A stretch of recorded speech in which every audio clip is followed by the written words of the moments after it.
Bonjour les amis, alors je reviens sur ma vidéo de hier sur le phenbendazole et sur bien sûr notre publication scientifique. Alors je vais essayer d'expliquer, de résumer de manière simple et accessible, sans jargon scientifique compliqué. Parce que pour moi aussi les amis, vous le savez, je suis ni médecin ni biologiste, et c'est tout aussi compliqué pour moi que pour vous.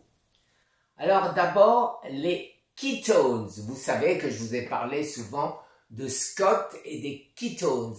Les ketones, c'est quoi? C'est les corps cétoniques, et il y a deux manières.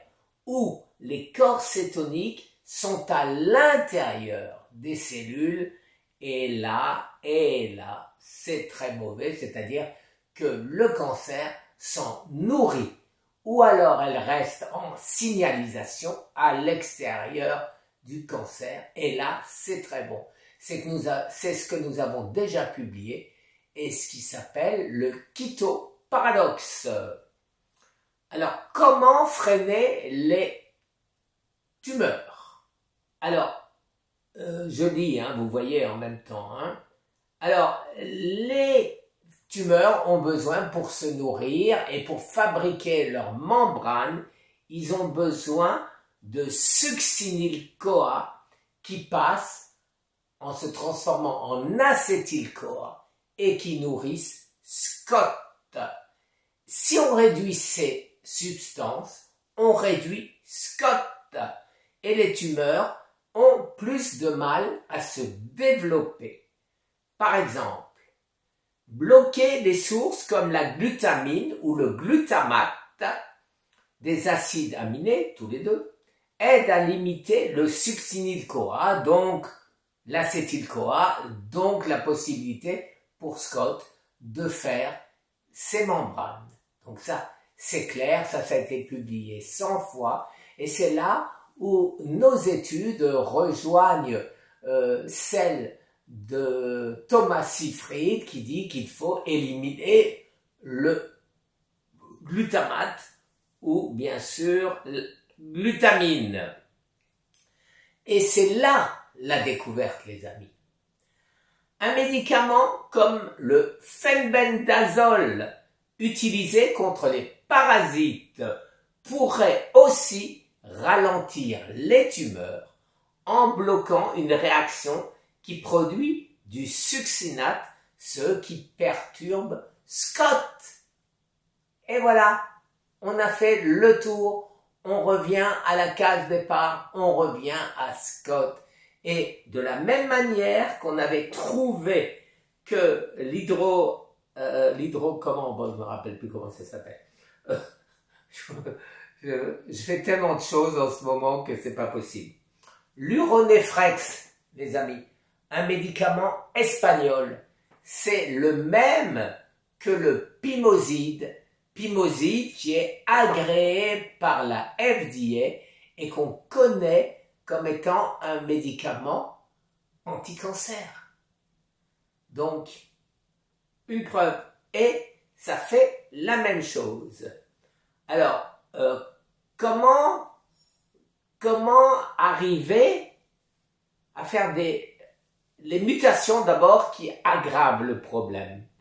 Certaines anomalies génétiques, comme dans la succinate dishydrogénase, SDH, augmentent le succinyl-CoA disponible pour Scott, ce qui favorise le cancer.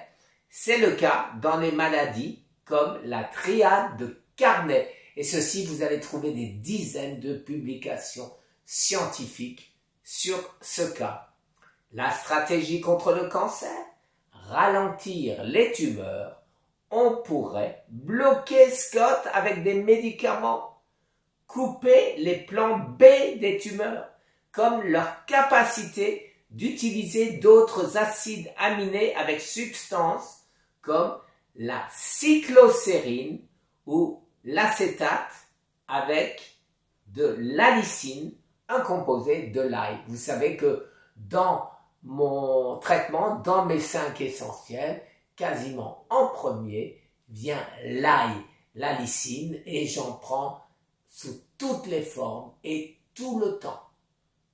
Alors, en résumé, pour les non-scientifiques que nous sommes tous, les amis, la BHB peut être un allié ou un ennemi selon où il se trouve, à l'intérieur ou à l'extérieur, le kétoparadoxe.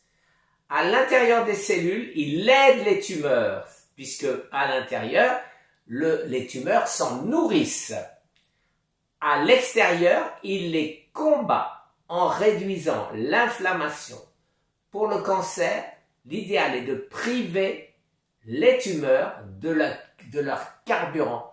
C'est effectivement ce que j'essaie de faire depuis 6 ans en affamant le cancer. En bloquant certaines réactions dans le corps avec des médicaments ou des composés naturels. C'est une piste complexe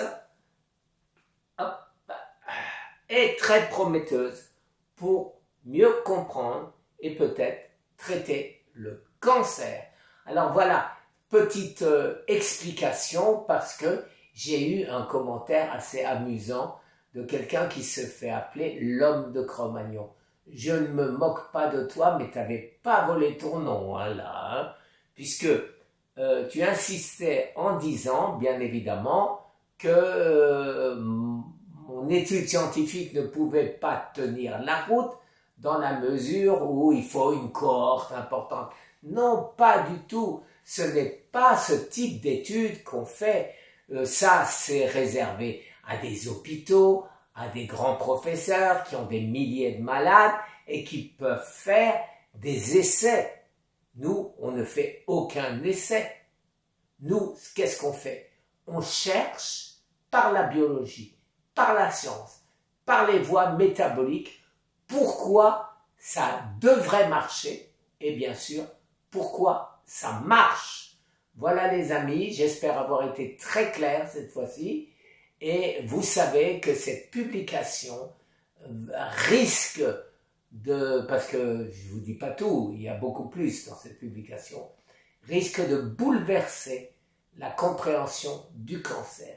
Alors en attendant, je sais que tous, tout comme moi, vous voulez vous battre contre le cancer tout de suite, pas attendre. Alors bien sûr, fenbendazole, moi c'est 222 mg cette bouteille, parce que j'ai commencé avec 222, je suis monté à 444 et j'en prends 2 pilules maintenant. Je prends aussi, les amis, de la niacine. Pourquoi?